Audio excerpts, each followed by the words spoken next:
which it derive. I don't know if any one of you got that. If you got that, I don't know. Let me show you if you get it. Maxim.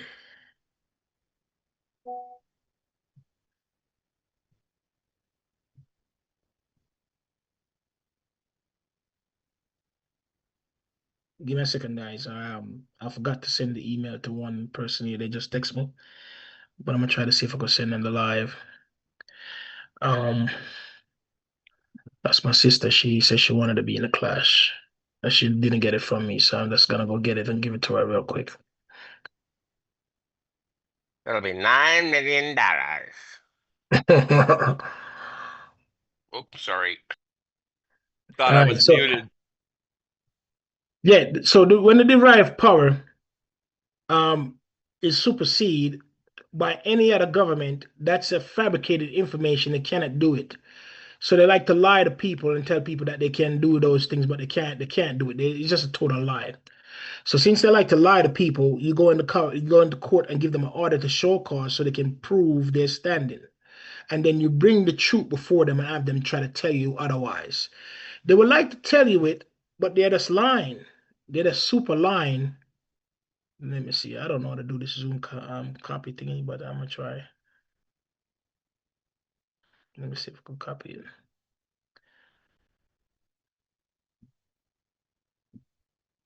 Uh, I'm still learning. Some of us are good at certain things, but certain things we just have to leave it to the pro. So there you go. I think I got it now. All right. So yeah, derived power cannot supersede that from which it derives. So it have to start from the people.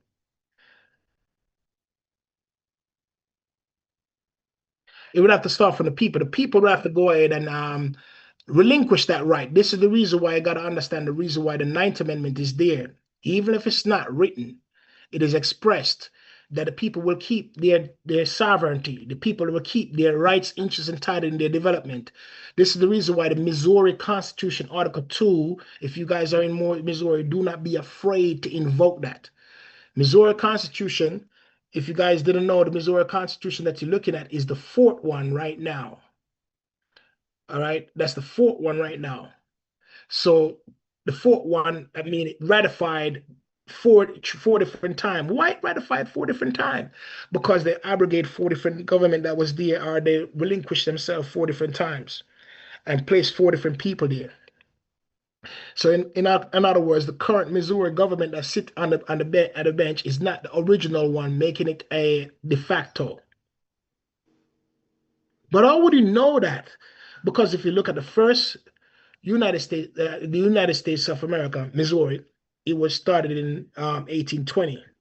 So why did they need to change the Constitution four different times if it's the same thing from 1875?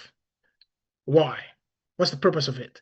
That means one government relinquishes status and another one pick it up and take the mantle and have to bring it to the Congress so Congress approve it. And once Congress approve it, it establish it. You can find those things right here in the same act. It's in this act. In order for the state to take his, in order for the state what they suppress on the military power to take back its status, he would have to come back with the Constitution itself, right? It would have to come back with its constitution and bring it to Congress, and Congress shall approve it. If you see it right here, Congress shall approve the same. So, in other words, they have to do what they need to do, bring it to Congress, cause they why they disenfranchise it. Who gave them that authority? You can't disenfranchise some contract that you are not a part of. You never gave me the power, so how do you take my state away? These people are crazy. And it only can happen on a military force and ignorance of the people of the land. We are living in ignorance, but that's the reason why we are here today, why we're assembled today, so we can re-educate ourselves or re-develop ourselves or re-establish our civil power and civil rights. It's a civil rights is totally different from the political rights, which we were talking about here underneath the definition. You see, rights are are perfect and imperfect. So you got to understand the definition here. That means there are some rights that they might try to invoke which are perfect rights. And then there are some rights where they try to invoke which are not perfect rights. And that's exactly what you call probable cause. Probable cause is not actually a right. It's not a perfect one, in fact, but it's a right that they gain to get access to something, but it have to come with a preamble where something have to happen before it, in order for it can be established. So when a thing we have a right to do or a right to possess, our action we have a right to do, it is fixed and determined. We have a right to freaking locomotion. And since that is a fixed and determined chapter, then no one can take it away from us. This right is a perfect one. But when a thing or the action is vague and undetermined, such as probable cause, it's an imperfect right and it cannot be executed, such as the right of the federal government to come and invade in a place of your privacy, or any government at all, to take you out of your thing and then force them to pay you, force you to pay them. What kind of nonsense is that? You're gonna take me out my car, take away my car, and then put it in the office, hold it in the office, then force me to pay you to get it back? Is that a law? Of a matter of fact, it's not a law. So then what happened to the Fifth Amendment saying that when they take my property for governmental use, you're supposed to give me compensation? Where's that? Huh? Where's that? So then how can you now start force me for paying taxes? I go ahead and work my ass off, make some $1 million doing movie, and then spend 8 years in jail just because I don't give you none of my shit? That's Western Snipe if you guys don't know. Western Snipe spent 8 years in jail to do for that bullshit. And the only reason why they did it so publicly and did it so this because they want to deceive the majority of the people to believe that they have a right. It's not a federal right, because you are not getting none of the money that they borrowed from people and need to pay back. You are not creating a military and need to pay back the money for the military creation.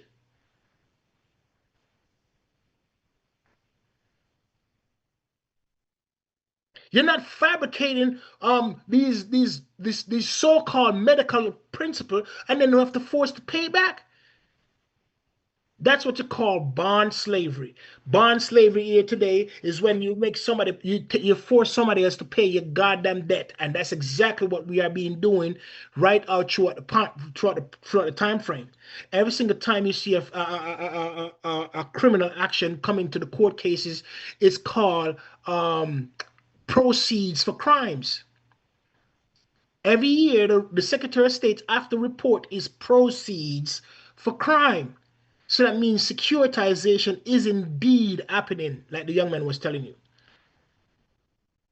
right? So guess what? When they take your property and try to misappropriate it, you have to just demand that because that's your right. Give me back my damn property and remove yourself. You're withholding my offspring from me also is a right. So demand it back from them. These are supported and it's perfect one because the offspring came out of your body as well as you purchased that damn vehicle. They have no right to hold it in their possession. None. And then charge you for it. It's not a federal or a state right. How did they gain it? When? Why? What? Just because they write something? Now, because the thing is right, it is fixed and determined, therefore it become a perfect one. So now if there are poor man come ask you for relief, whom he believe someone expected from like the state, believe that you can just go ahead because they expect you to follow it just because you are here living on this goddamn land. It is not supported by the petition. It's an imperfect one. Not because you come and tell me, say, I'm supposed to go ahead and do it for you. No, it's imperfect right. And I refuse to follow. I refuse. You are trying to take this as a criminal claim, and they're not so, it doesn't follow no criminal principle. Then you try to take it as a civil principle, and it doesn't follow any of the principles. Why do I need to go to jail on the sidewalk just because I refuse to follow any of your orders? If your orders are unlawful, we do not need to follow them in any single way. And if you don't know what I'm saying, you have case laws right there to improve any of the argument that I'm giving you. You can follow them. You might not believe it's case laws, but they are case laws. This is how the old case laws used to write. Now, if you look at now what is an absolute right and a qualified one, a man has an absolute right to recover his property which belong to him. So when they take my car and take my child, they belong to me. You need to give them back to me. Once our society start understand this, they are an agent. Then the qualified right to recover your property is such you must recover your property. You must make a move to recover your property, and do not be afraid of them. Go get the community people who have same mind like set as you.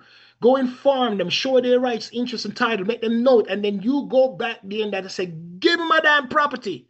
Straight in his face. The same way like I tell that judge when he locked me up and talk about how he's gonna put on a goddamn warrant. Who the hell tell you he can lock me up? That's exactly what I asked him on the camera. So why you believe you have the right to lock me up? Who told you that you could lock me up? How do you come to this conclusion? If I don't want to come to court, I don't want to come to court.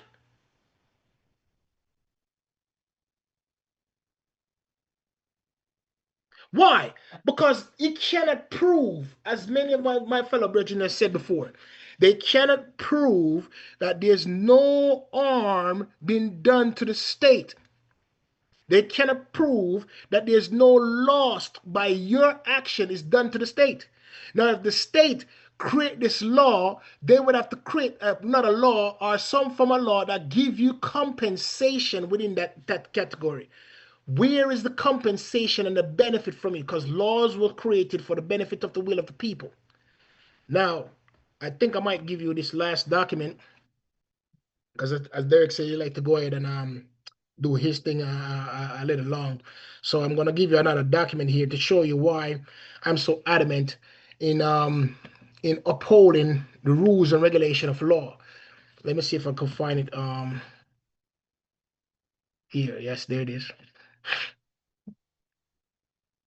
This will teach you how the principle of government is set up. So I want you to understand this book here is called Institution of American Law. This was written by John Bouvier and a few of his colleagues at the time. And it was written throughout the time when the United States started and establishing itself, come all the way up until I think 1851. He's been written all of his books. They try not to use them because if they use them in front of their face, they know that they can't get away from it. It would then teach you the principle of the law in general, how it's set up in general, to 1 to 12. It not only teach you that, teach you also justice, and it teach you the law of nature. It will teach you the law of nation, and it will teach you the municipal. You can get this book. It's gonna be inside of my Discord as well. You guys can take the link, and if you can want, you can type the book up. You'll be able to find it. Now, here's the foundation of man. Man is a social being, founded and founded for the company of his fellows. In other words, I want people around it, and we socialize with them, each one of us. Always disposed to live with others. It is thus that families, tribes, and nation are formed. How it formed? Me and a woman make a daughter or a son. You and a woman make a daughter and a son. Me and you now come together and agree to work with each other to develop, and that become a tribe. Me and you are a tribe. We go ahead and get two more people, we come a nation. We get two more, we get another nation with us, we become a kingdom. We got another kingdom with us, we become an empire. Now, it said, men render. Sorry. It said, men render to receive mutual benefit and assistance from each other among several members, and these must be adjusted or settled either by the parties themselves or by some power which is superior to them. Now, we we form agreement that's beneficial for both of us. Why is the government is the only one benefit at all times in every single category, and they're not losing anything until we decided to file a goddamn suit? The government was created so we can get benefited from it. The institution is formed not only for our protection but also for our development.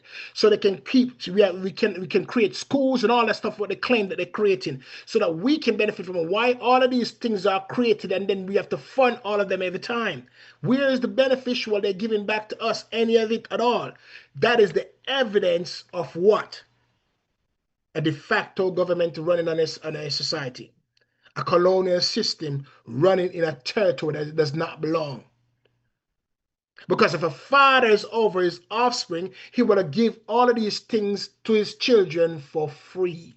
And every single thing that he was creating and developing, they will have been benefit from it, just like what Gaddafi was doing. That's why they analyze him. If you want the hospital to go to, Gaddafi provide it, and if you can't do the medical practice there, he would ship you to a foreign country and front that bill. If you want to go to school, Gaddafi provided those are free schooling.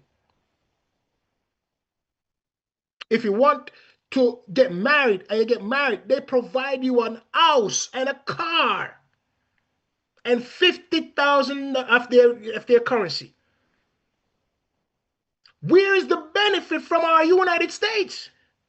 Everybody else benefit except you. So that means it is not your government in per se in the opposite of a government or it's supposed to be structured, but it's a colonial power on a territory in which you are.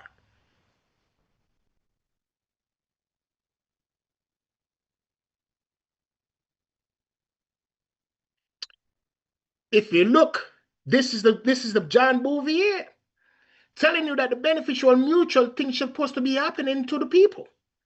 Their rights must be regulated so that the parties know what each other is entitled to. In other words, you have a right to these things. They must give you what is entitled to you. This is done by an actual or presumed agreement, because every man has the right and liberty to move back and forth freely. So, in other words, in order for them to exercise this certain power over you, there must be an agreement. So you don't have to war and to fight, and this thing is entitled to you through the agreement to build the society together. So that right there would show you and prove that you do not need to pay that goddamn tax.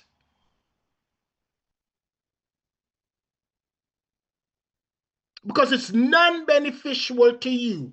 What they are giving you in return? Nothing. Of the society, the state, the nation established the certain rules which acquired the name law. So we establish these rules which require name law. The knowledge of these law or the science of they are understood is called jurisprudence. The principle of jurisprudence is the only thing that acknowledges human action. These are all natural principles, natural laws, falling on the principle of God laws. So where these are beneficial, and these are the rights where you can enact it. You have the right to food, you have the right to life, you have the right to liberty, you have the right to creation, you have the right to use your own property. When people start making oppressive laws, such as insurance policy must be forced upon every man. What about the men who are making $10 an hour and paying $400 a month for his rent, who need to pay his light bill to then take up the obligation of an insurance policy, which is $450 a month? And if he does not do it, you think you got the right to take his car in which he worked hard to maintain the $400 a month.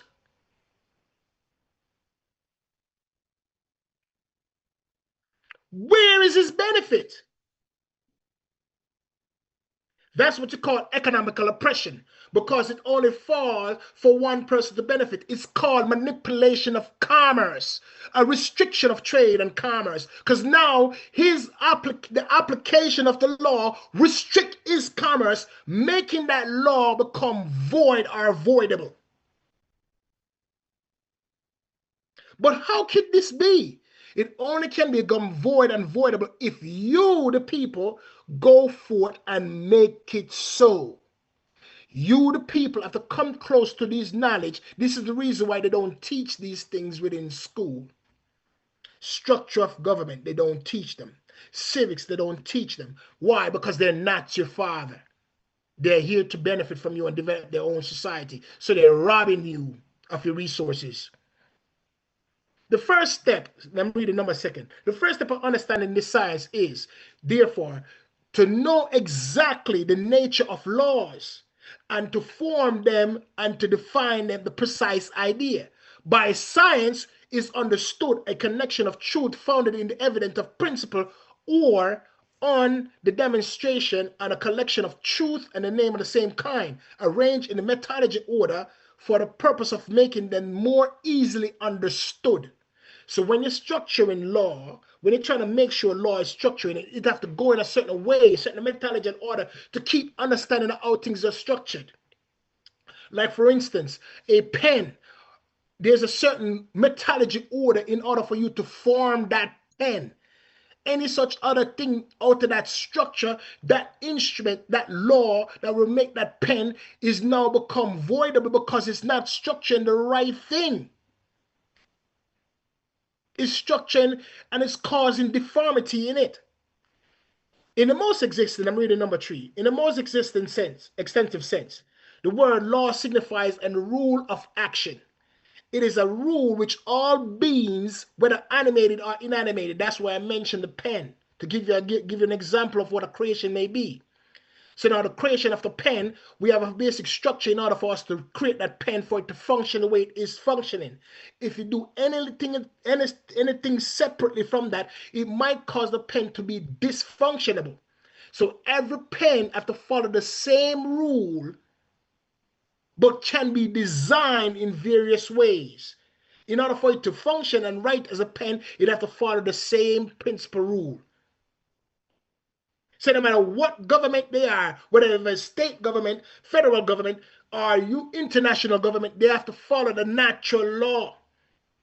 They have to make sure the people are benefited by the principle of natural law. That's why they have to form promises, constitution. This is the same reason why they have the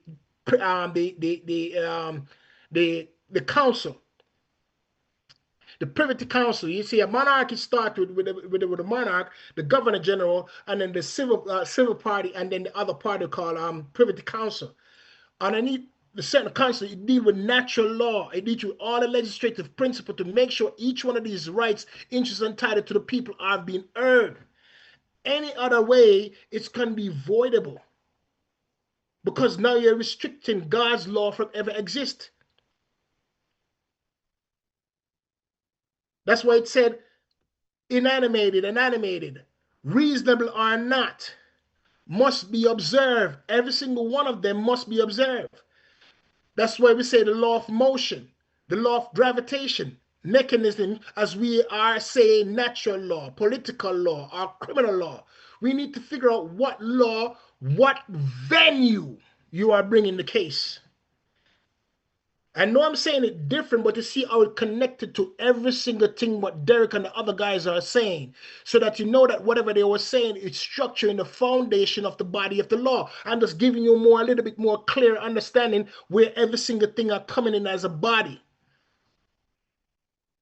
I'm trying to simplify it for you. That way you can see it with your own eyes and understand it with your own soul. Therefore, you can make the proper decision whether this principle fall in criminal or political or natural. No matter which law they turn, the only thing it fall under is either with political and statutory, which cannot supersede natural law, or it cannot be forced upon civil law.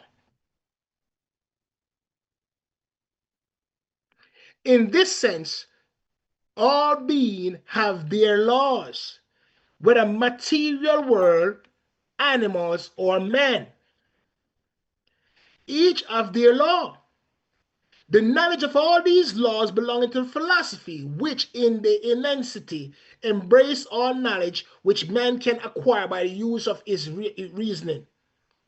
More circumspect, in its objective, jurisprudence regulates humans' action. So when we are dealing with humans' action, we are going to use our jurisprudence here. Now, is the jurisprudence itself can supersede natural law? No, it can't. So let's go down here and look at section 9. That the law of nature, or natural law, is that which God, the sovereign of the universe, has prescribed to all men. So it's not men create this damn shit. Therefore, it's an inherent right. And the derived power didn't came from a government. And the government derived power came from the man itself. Now we the men can't go ahead and break that which God have already set, as it cause chaos and then go back to its formation just because natural law will bring it back to where it normally be.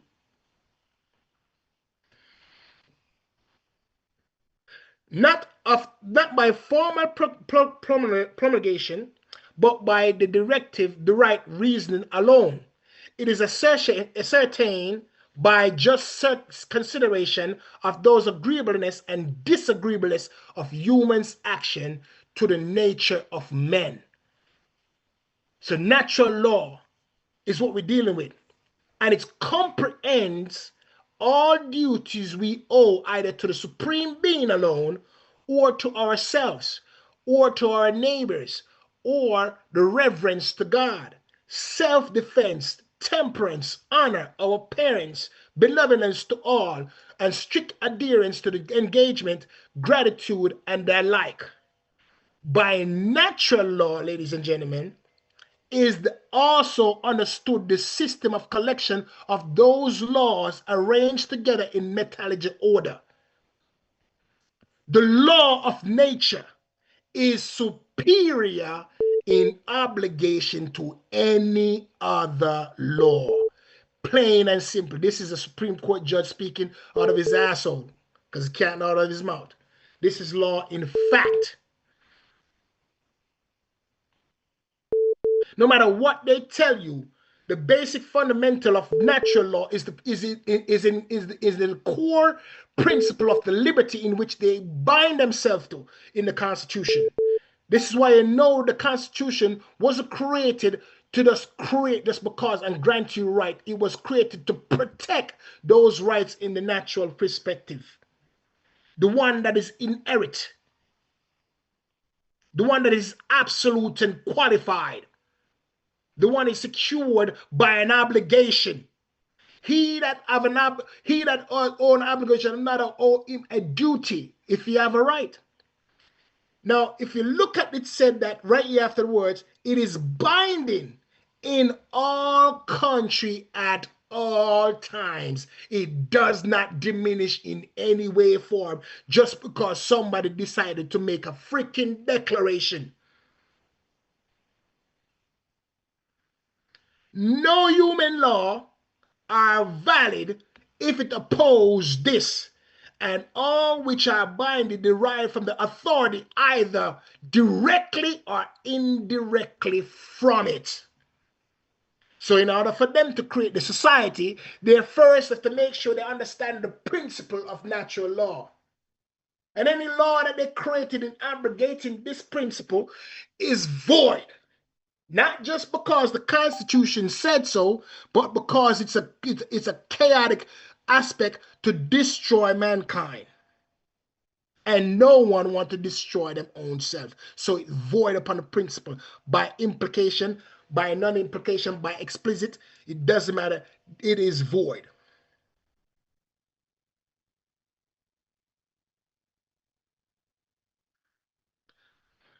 Natural law. The law of nature is the system of rules described by human reasonings for the immortal principle of natural justice and established by the universe consensual among the civil nation of the earth.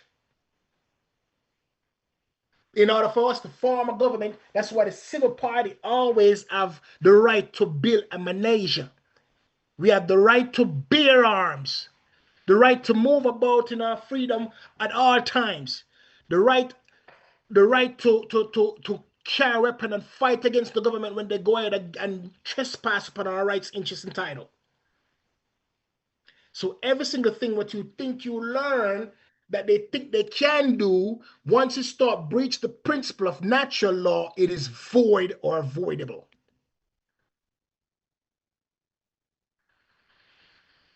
I think I gone too deep, huh? Let me pause again so you guys can jump in and give some question.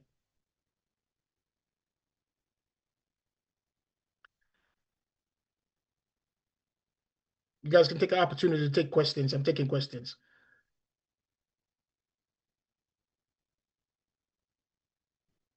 There? You guys can hear me, right?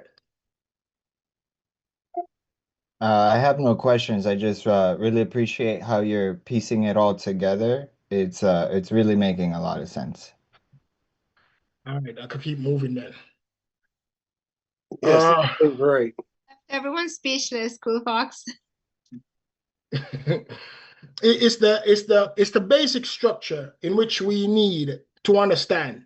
Once you want to follow any law, you must know the foundation of everything. You want to know where it came from. You have to figure it out. In order for us to create a food, we have to know what kind of season and ingredients created it. Remember, the season and the things that you're using for the food, it will never come out and look the same way as the season where you have it in front of you. It always came out to either one looking delicious, looking sloppy, looking weird. It doesn't matter. It was not at the same formation and that. But guess what? That's the ingredients to create that structure of food. It is the same principle when it comes to law. Where did the power derive from? They would have to tell you. And if it come against and abrogates your natural rights, interest, and title, violated either constitution, treaties, or trust or contract law, then it's voidable. There's nothing in them that give them the right to exercise that authority other than they are just using political power upon a territory in which they does not belong, making all their action and their claim within the court a fictitious action. Ladies and gentlemen, if you do not understand what I just said, fictitious action is evident in courts. Let me go back to the internet again. I was going to show you a paper, but let me go back to the internet again. We'll bring it back to the internet again one more time. Fictitious action is brought to the court even by the state court itself. So what you have to understand is, though a man may bring a claim to the court, it can fall under the principle of fictitious action.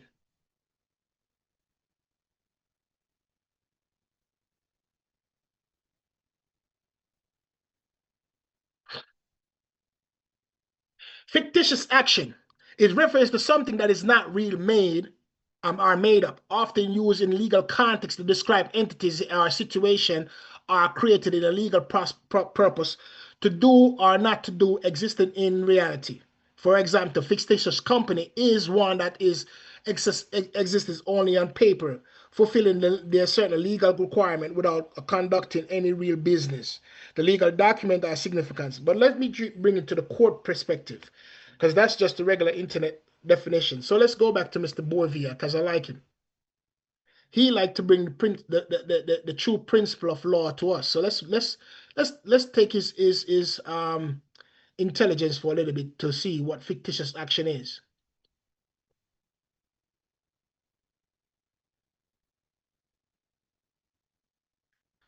There it is right here. So we first look at the principle. What is fictitious? Fictitious is pretended, supposed, as, or fictitious action, fictitious payee. Now, a fictitious action itself in a suit brought a pretended right So they don't have the right, really, but they're trying to assume the right. Many of these cases have been brought in a family court, traffic court, banks, or foreclosure. You name it, is a fictitious allegation.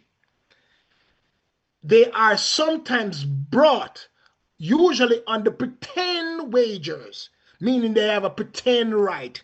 They know they doesn't have the right because they sold the item. They know they doesn't have the right because you are the father or the mother. They know they doesn't have the right because they fabricated information to go ahead and talk about this law where they know they don't have no right that exists, and they're using only military power to enforce it.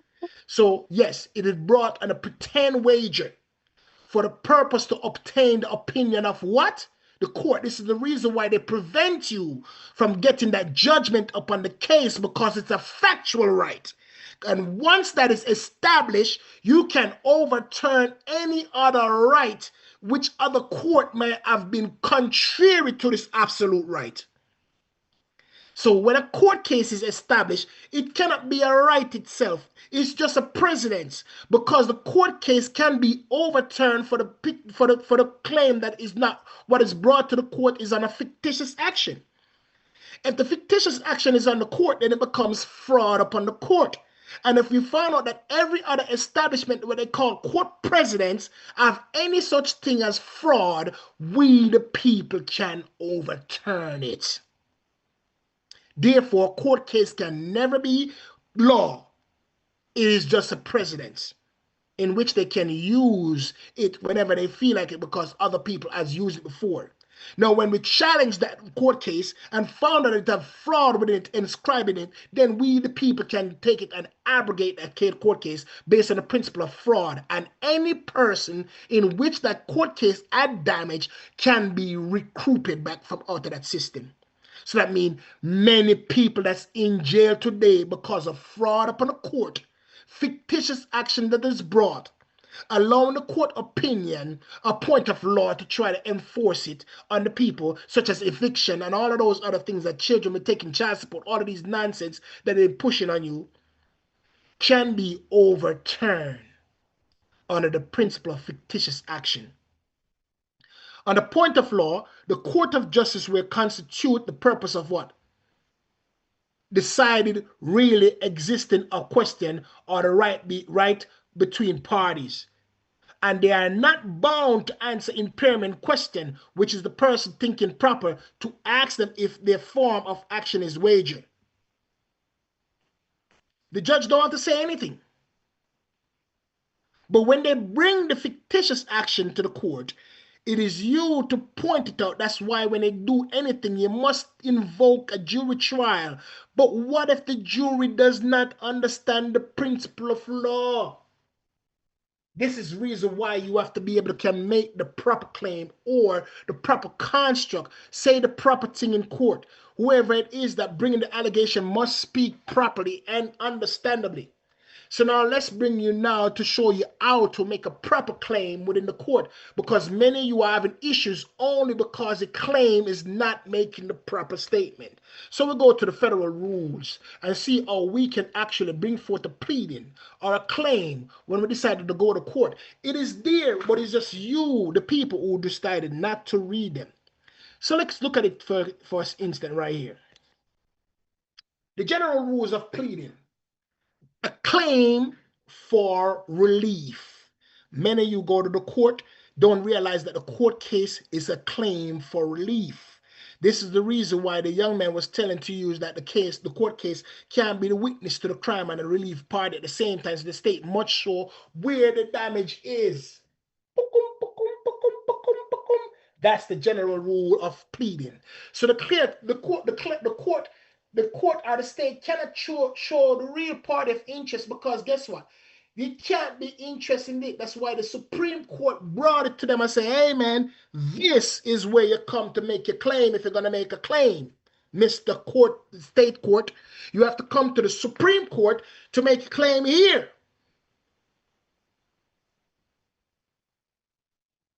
A pleading that states a claim for relief, it must contain one, the short and plain statement. Some of you don't even have a short and plain statement. Some of you ramble all about everything except the actual thing what happened.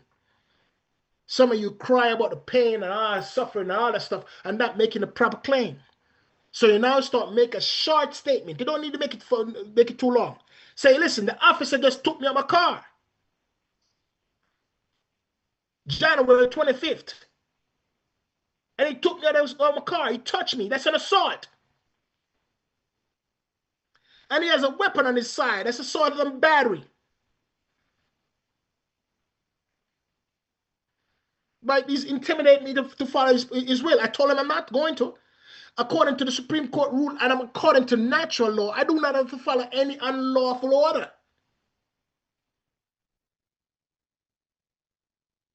But hear this now, a short and plain statement on the grounds in which the courts have jurisdiction. So you must tell the court, hey, you have jurisdiction over this matter. How do you have jurisdiction over this matter? Because of diversity of citizenship. How do you have this jurisdiction over the matter? Because of federal question. How do you have jurisdiction over the matter? Because of the Article 3, Section 2, Clause 2 said if the state is a party to the claim, it must be done in the Supreme Court. Unless there's a constitutional question or a federal question, giving rise to the federal court gaining that jurisdiction, giving rise to the Supreme Court gaining the jurisdiction, because it have original jurisdiction once the state court has being a party. Article 3, Section 2, Clause 2. So you must make that statement there. So you are going to make your pleading. He doesn't have that in there. Why? Unless the courts already has jurisdiction and the claim needed no jurisdictional support. A short and plain statement of showing that the pleader is entitled to relief. Why are you entitled to relief, man? This man take away my natural rights. According to the parental terminal doctrine, I am the father of my offspring. Therefore, I have the right, interest, and title over my offspring. And the governmental body don't have no right to tell me what to do with my offspring unless they can see I have clearly, by my action, risked the welfare and the offspring of my child. And when you do see that, only thing you can do is take the child. You can't force me to pay for anything for them. So once you take my offspring because I'm endangering their life, you accept the obligation on your own unless I sign a documentation and agreement to make you do that. You can't force me to do so. Those are principles. So that means it's not a federal or a state right to ever invoke no child support. You can find court case that will tell you that. So the state does not have no right to any pleading entitled any relief. The state would have to show where it's entitled to the relief. When it say you violate the statutory, that's not an entitlement for the state principle. That's an entitlement for the goddamn corporation that built that legislation. So then first of all, who is the real party of interest? You have to show it. Who have the equitable ownership? Bring forth the equitable owner. Bring forth the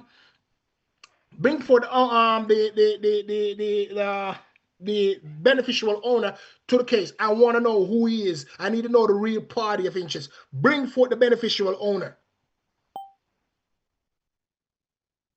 Request the beneficial owner to come forward. He's saying they're entitled for a relief. Bring forth my accuser, bruh.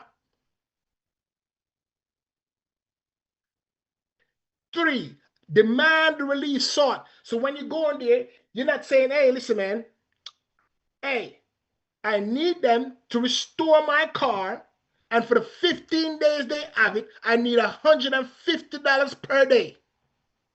Just like the claim that I show you when I make inside of my paperwork saying that, hey, in order for me to come and visit you, are forced to comply with the obligation that you're trying to give me to come to the court, you have to pay me $5,000 for the first hour or $1,000 every hour after that, or go fuck off.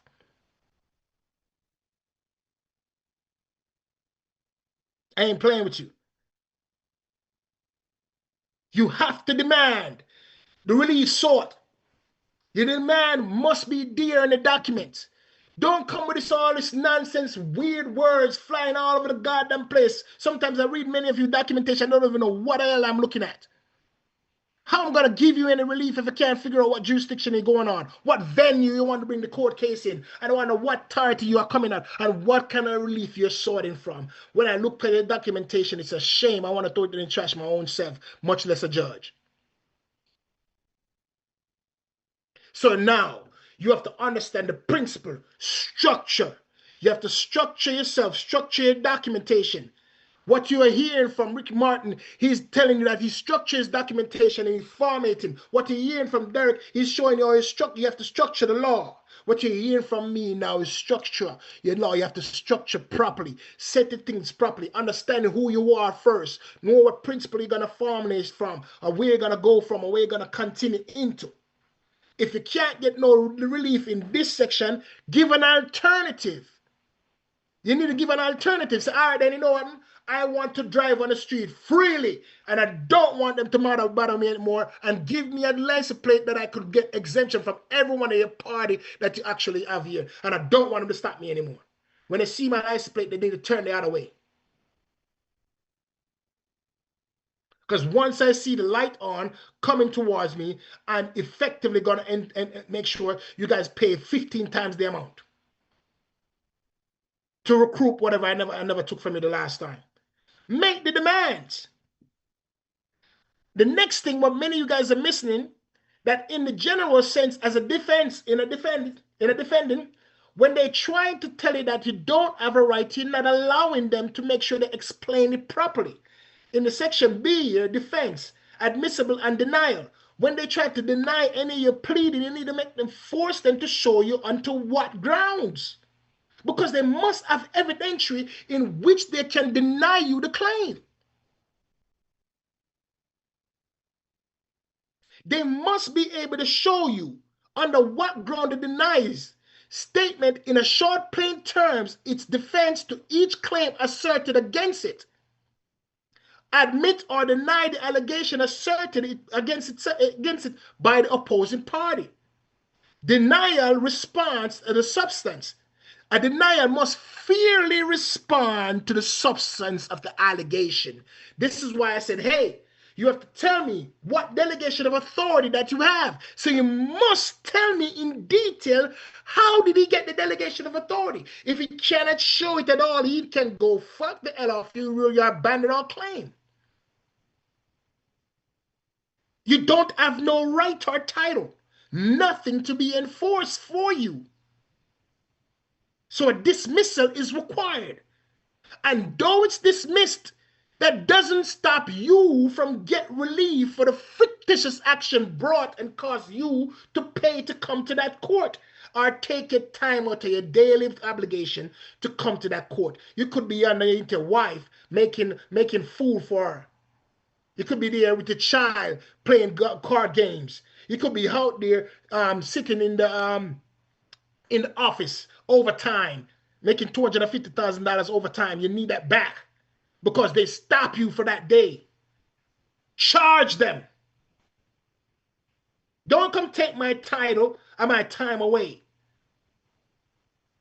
The general perspective of denial in section 3 right here. When they try to deny you, or a specific denial, right? A party intended to good faith to deny all allegation of all pleading, including in jurisdictional grounds, may do so by general denial. A party that does not intend to deny all allegation must either specifically identify the designation of allegation in general or odd. So when they don't answer your paper at all, what the frig, then the paper itself rules. So you must draw them attention to what they're not answering to. They must come and give an answer to any denial. How are you going to answer their claim and they're going to ignore yours? And to what grounds they don't have those rules? They have none of those rules. So when they do certain things, they must get sanctioned. They can't just bring a claim to the court. In denying a party in section 4 of an allegation, a party that intends in good faith to deny only part of the allegation must admit the other part is true. So what part of this allegation that you brought to the court that if you're going to deny a piece of it, say that you're going to deny a piece of it, but you're going to deny all of it, deny all of it. They're going to deny it and say, oh, Your Honor is a sovereign citizen. Motherfucker, let's get the public law then. Let's look at the public law and see if I fit the goddamn category of sovereign citizen. Oh, sovereign citizen mean a person who decided that he doesn't want to God. Dude, let's ask yourself then, that's not the law of nature? What is it then? Isn't that not the law of the nature? So then tell me, what benefit does the government give to me? Is the benefit giving my goddamn children the food every day? Where's my pledge? Where's my signed agreement? Huh? To subject to your foolish rules, regulation. And you're not my father. I'm not underneath my father's house anymore. I have every right to liberty. So civil liberty is different from political liberty. So when they make that declaration, they place everybody into political liberty, which now they are subjected to it. But there's no proof that that declaration could be enacted, even in their own words, like I show in the Congressional Globe. Those type of declaration can never be enacted for various reasons. Let me show you.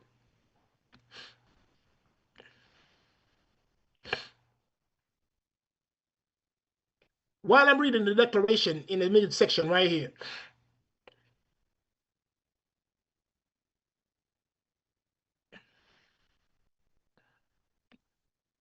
it's right here, going down. It said, that never was so before, although I have said that the fundamental principle for American law, all person was entitled to be citizen by birth. We all know that there was an exceptional condition in the government of the country which provide for an exception of this rule. Here were 4 million slaves in this country that were not citizen by the general policy of the country, not citizen on the account of their condition or servitude. Up to this hour, we could not have been treated as citizens. So long as the provision of the Constitution, which recognize this exceptional condition, remain a fundamental law of the country. Such declaration at this would not have been legal. Again, they are showing you in their own words, by the Constitution itself, it can never be legal. It could not have been enacted by Congress. I hail it, therefore, as a declaration which typifies a grand fundamental change in the political country, and change its justified declaration now. The Senate from Kentucky denounced as a usurpation this measure to a particular amendment, this declaration. He said it is not within the principle of the Constitution. And then here, that it is an extraordinary, I admit. The measure is not ordinary in the most clear. There is no parallel, I have already said, for it is history of this country. There is no parallel for it in the history of any country. No nation from the foundation of government has ever undertaken to make a legislation declaration so broad. Why? Because no nation hitherto has ever cherished a liberty so universal. That's not a liberty. You don't have no right to take no man's child and make him your servant.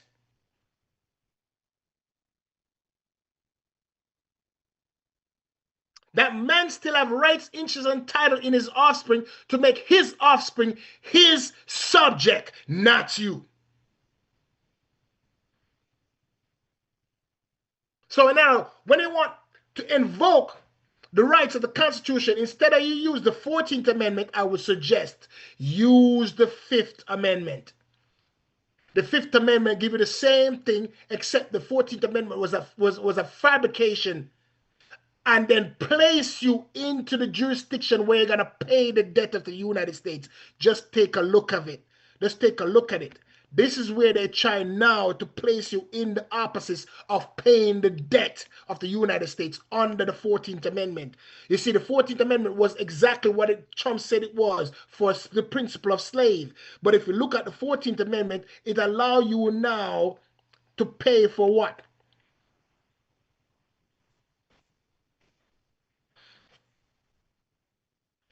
The validity of the public debt. That's what it binds you to. They now make this clause so that they can get you, the 14th Amendment citizens, to now start paying their debts. This is now how they can push that nonsense tax clause. Because now you become a political subject authorized by law, including the debt incurred by payment of pension and bounties and all those stuff. You are now, you cannot question it. That's how they come in to force you and bring you to jail and lock you up for things that you did not owe. It's an abrogation of your natural rights, interest and title, and you can sue for debt bondage.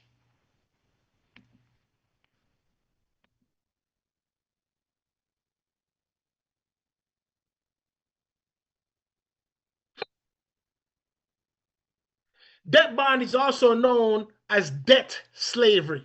It's continued to be as also peonage. Bond labor or peonage in the pledge of a person's services as a security for the repayment of the debt or the other obligation. It's your obligation. You're not going to declare me to be a subject and then tell me to pay for it. What the hell?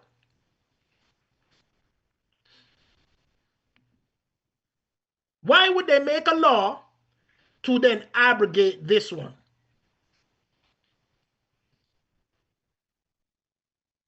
You see, the Constitution is clear that you cannot make no post ex facto law.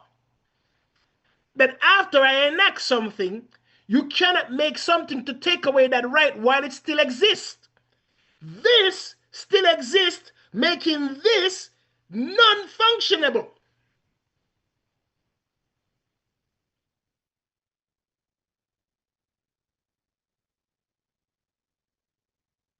Why? In order for this to be functionable, this would have to be erased.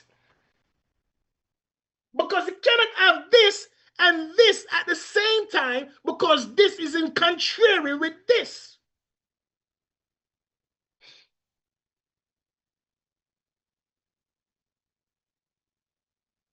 When you want to find fraud or material misrepresentation of fact, it does not consistency right throughout the board. That's when you know somebody's manipulating something. A liar, a deceiver, a trickster. And any trick considered to be fraud. And the 14th Amendment is a fraudulent document used through coercion of the people of various nations on any subjection. It's a material misrepresentation of facts. It's the same way they try to manipulate you to believe that the First Amendment itself, or the first article, give me a second, it took me a little while to get there.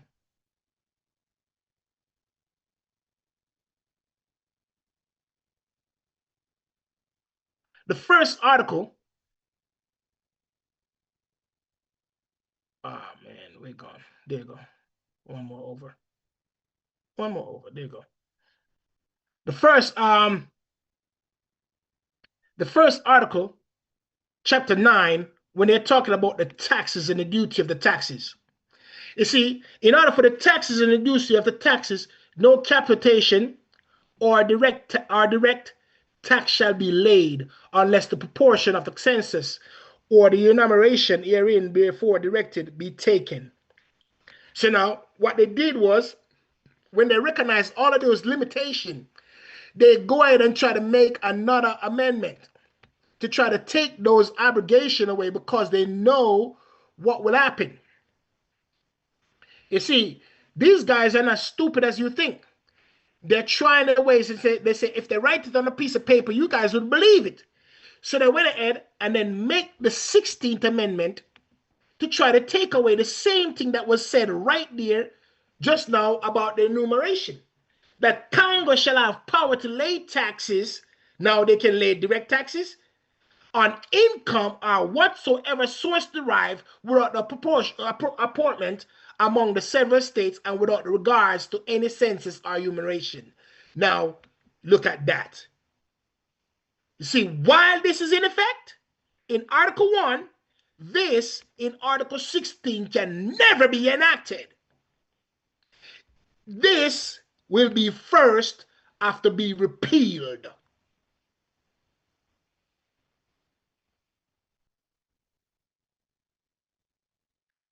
They would have to repeal it. But in order for them to repeal it, the first principal people would have to be there, or the people of that nation would have to agree to it.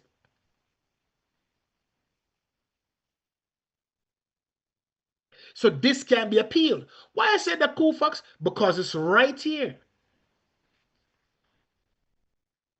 in Amendment 10. No post ex facto laws. That means after a law is being enacted or a constitutional principle is enacted, you cannot make another law while it's still functional.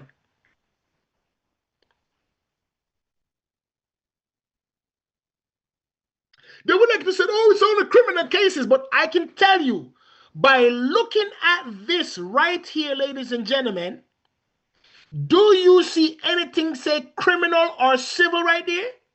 No, you don't. So by the plain language factor, you're going to assume it is the general principle that no post ex facto law can be made at any point.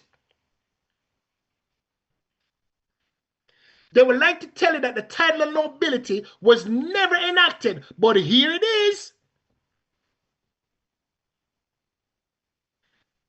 Because it was truly enacted. It is actually the true 13th Amendment, and the 14th Amendment is the involuntary servitude. But because they now suppress the 13th or the other states that's there, they throw it and take away their documents and try to hide it and burn it. But guess what? Many people has the title of nobility still in their state showing it. Say, hey, I still have the document, title of nobility. I don't know if this one is it, but I'm going to try to see if that is it. But if it is, I'm going to see if I have it here. Hold on. I think I have the document myself too. And let me find the title of nobility and then give it to you guys. Mm.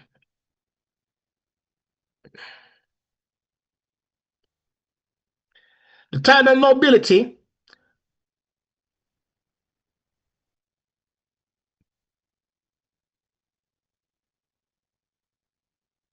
All right.